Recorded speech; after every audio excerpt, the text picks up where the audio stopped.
ప్రభునందు ప్రియులైన మీకందరికీ యేసుక్రీస్తు ప్రభువారి నామంలో శుభవందనాలు తెలియజేస్తూ ఉన్నాం.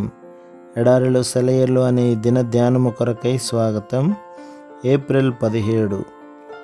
వీటన్నిటిని బట్టి యోచించుకున్న ఎడల యెహోవా హస్తము వీటిని కలుగజేసినని తెలుసుకొనలేని వాడెవడు? యోబు గ్రంథం 12:9. చాలా సంవత్సరముల క్రితం ఆఫ్రికాలోని ఒక గనిలో ప్రపంచ చరిత్ర అంతటిలో కనీవిని ఎరగని ప్రశస్తమైన వజ్రం ఒకటి దొరికింది.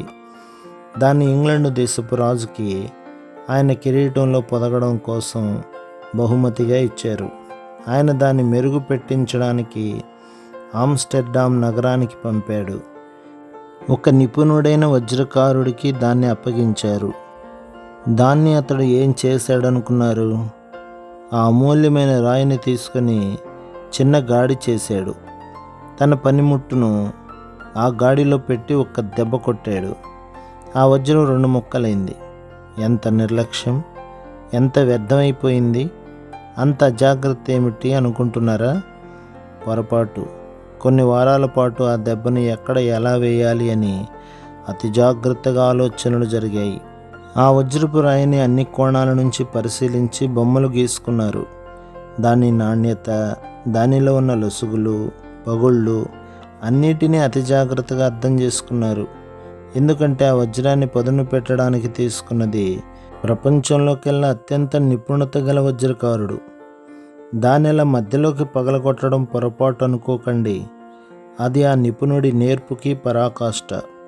ఆ వజ్రాన్ని దానికి ఉండగలిగినంత మెరుపు, సౌందర్యము, కళ తీసుకురావాలంటే ఆ దెబ్బ పడాలి. మొత్తంగా ఉన్నదాన్ని 2 ముక్కలు చేసి చెడగొట్టినట్టు పైకి కనిపించినా దానికి అత్యంత సౌష్ఠవాన్ని చేకూర్చడానికి అది జరగాల్సిందే. ఎందుకంటే ఈ 2 ముక్కల నుంచి అపూర్వమైన వజ్రాలు తయారైనాయి. వాటిలో నిగూఢమై ఉన్న కోణాలు, మెరుపులు ఆ వజ్రకారుడి కన్ను కనిపెట్టింది.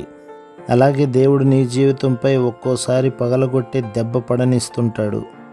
రక్తం కారుతుంది, నరాలు లాగుతాయి, ఆత్మ బాధతో మూలుగుతుంది. ఆ దెబ్బ దేవుడు చేసిన పొరపాటని నీకు అనిపిస్తుంది, కానీ అది నిజం కాదు. దేవుడికి నువ్వు ఒక అమూల్యమైన రత్నానివి. ఆయన విశ్వమంతటిలోనూ అతి నిపుణుడైన రత్నాల పనివాడు. ఒక రోజున నిన్ను తీసుకెళ్ళి ఓ రాజు పెట్టుకున్న కిరీటంలో పొదుగుతారు. అయితే ఇప్పుడు మాత్రం నువ్వు దేవుడి చేతిలో ఉన్నావు. నీతో ఏం చేయాలో ఆయనకి తెలుసు. దేవుడి ప్రేమ చొప్పున తప్పించి వేరే విధంగా ఒక్క దెబ్బ కూడా నీ మీద పడదు.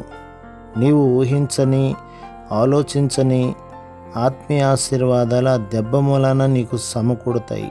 జార్జ్ మెక్డొనాల్డ్ రాసిన పుస్తకంలో ఈ సంభాషణ ఉంది. దేవుడు నన్ను ఎందుకు చేశాడో అర్థం కావటం లేదు. మిసెస్ ఫేబర్ అంది కసిగా. నన్ను చేయడం వల్ల ప్రయోజనం ఏమిటో నాకు అర్థం కాదు. ఇప్పుడప్పుడే కాదేమో అంది డోరతి. అయితే నిన్నింకా దేవుడు వదిలేయలేదుగా. ఇంకా నిన్ను తయారు చేస్తూనే ఉన్నాడు. తయారీలో ఉండగానే విసుక్కుంటున్నావు. మనుషులు తామింకా తయారవుతున్న స్థితిలోనే ఉన్నామని నమ్మి దేవునికి ఇష్టం వచ్చినట్లుగా తమను తయారు చేయడానికి సమ్మతించి కుమ్మరివాడు మట్టికి చేసినట్టుగా దేవుడు తమ పట్ల చేయడానికి విధేయులవుతూ ఉన్నట్లయితే ఆ తయారీలు వాళ్ళ మీదకి వచ్చే పీడనాలను, ఉలిదెబ్బలను ఓపికతో ఆహ్వానిస్తూ నొప్పిగా ఉన్నప్పటికీ భరిస్తూ ఉంటే తాము చివరికి ఎలాంటి రూపుదిద్దుకుంటారో గుర్తిస్తారు. తమని కుమారులుగా మహిమలోకి తీసుకురావాలన్న ఆయన ఉద్దేశాలను కనుగొంటారు.